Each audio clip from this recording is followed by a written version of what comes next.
The harrowing events of what transpired at Temple Israel in West Bloomfield continue to linger in everyone's minds. A terrifying day where several members of our local law enforcement teams responded to an anti-Semitic attack here in the community. The work of the West Bloomfield Police Department played an integral role in keeping the greater West Bloomfield community safe. I spoke with Joe Miller, one of the many officers that was on the scene that fateful day, who told me what he witnessed that day and how the West Bloomfield Police Department was prepared to respond.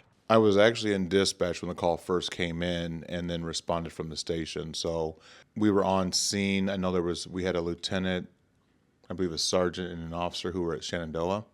So they were the first on scene, and I was within probably 30 seconds of them of getting on scene to the incident.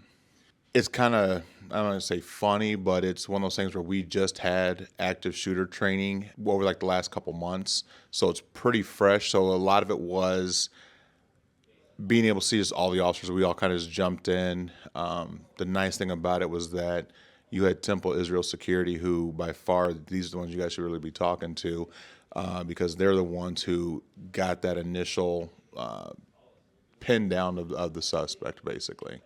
FBI had did a study of like 51 different like school and mass shootings, and the police response time, the average time is 3 minutes plus.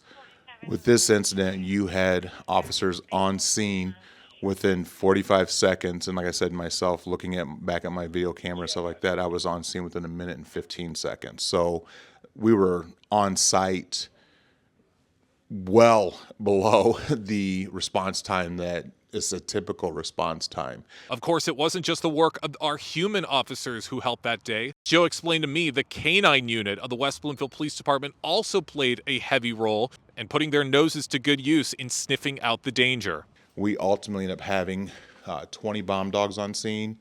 I had 4 narcotic dogs on scene that were helping with like security, and then I also had 1 cadaver dog on scene that was helping with the process as well too. So coming out of the building after everything was kind of secured, and just seeing all those dogs kind of showing up, like, okay, like they all were like, I didn't have to tell them what to do. I was like, okay, this is the areas I need taken care of. And they broke off into partners and literally just started doing the work that we needed. Again, the dogs just bring a whole nother aspect that drones can't provide. Other aspects that humans can't provide. Just for the simple fact, just their noses, right? If there's any kind of explosives that had been left or set up or whatever the case may be, they're going to most likely find them before anything else is going to be able to find them. Having experienced many dark days in the past with his job, Joe explained to me why events like this helped to reinforce his decision to become a police officer. I was one of the few officers when Oxford shooting, when that happened. I was one of the K-9 units that responded to that. So for me to have it happen into my township of where I work and play, it brought back like the importance of training. You know, when you have incidents like this, I've always liked being the one that you have to call, right? In my previous department, I was on the SWAT team, in Pontiac. So I've always done stuff and always trained to kind of be, hey, I want to be that guy that officers say, hey, like this is kind of above our aspect of stuff, so let's partner up with Joe and have him come in and do it.